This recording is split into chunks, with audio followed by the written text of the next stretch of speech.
Bali Indonesia Sinhala को जाऊला वाणिज्य करने से बाली यात्रा बाली को यात्रा कर जो कार्तिक पूर्णिमा तिथि से तिथि दक्षिण पश्चिम मौसुमी वायु साहाय्य बोईत भासी जाऊा बालीद्वीप को से यात्रा साधव पुओ तथा ओडिया पुओ माने जो आनंदर महोत्सव करुले से बाली यात्रा आज भी लोक मान भितर रही ओडिया मान भितर जागृत हो रही यही बड़ कथा एवं मंच सम्मुख थिबा समस्त दर्शक मानू आज शुभेच्छा।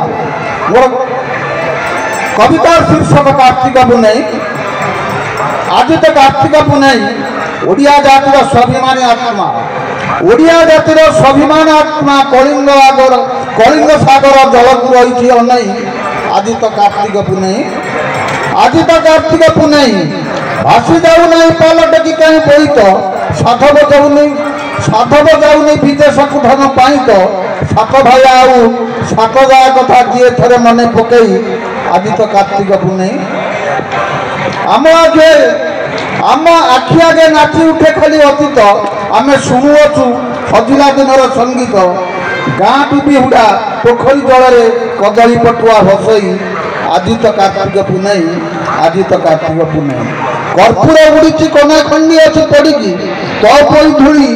तपई धूली खेलना सुना कुलेटा हाथ धरिकी सेबल जाइए उभई समय आसला या लेखि से हाथ देला लिभई आज तो कार्तिक पुनई। गाँ झील बो पहाड़ उठी पड़ी मंदिर चौरा पीठ दौरान धोईकी गछलता फूल बोईतर चित्र गुरुज दियंती अंकई आज तो कार्तिक पुनई। थुरु शीत झड़ी पड़े टपा काकर सभा आगे चले आर साई टोका शंकर दांड गईरारे कीर्तन जाऊँगी पछपाड़ी भज निताई आज तो कार्तिक पुनई। बाजे शंख घंटा पिला बुढ़ा भारी आनंद राहस कुंडे झुलुंट राधा गोविंद लोक गहरे झुलण पड़िया हेउ नाई पाद पकई आज तो कार्तिक पुनई। आज तो कार्तिक पुनई। पंडा पुओ बसु कीर्तन पंडा पुओ बसु कार्तिक महात्मा पढ़ती धर्मर जते मरम कथा को बुझाती कार्तिक स्नान विप्रे धन दान लोक दियंती शुणाई आज तो कार्तिक पुनई। आज तो कार्तिक पुनई।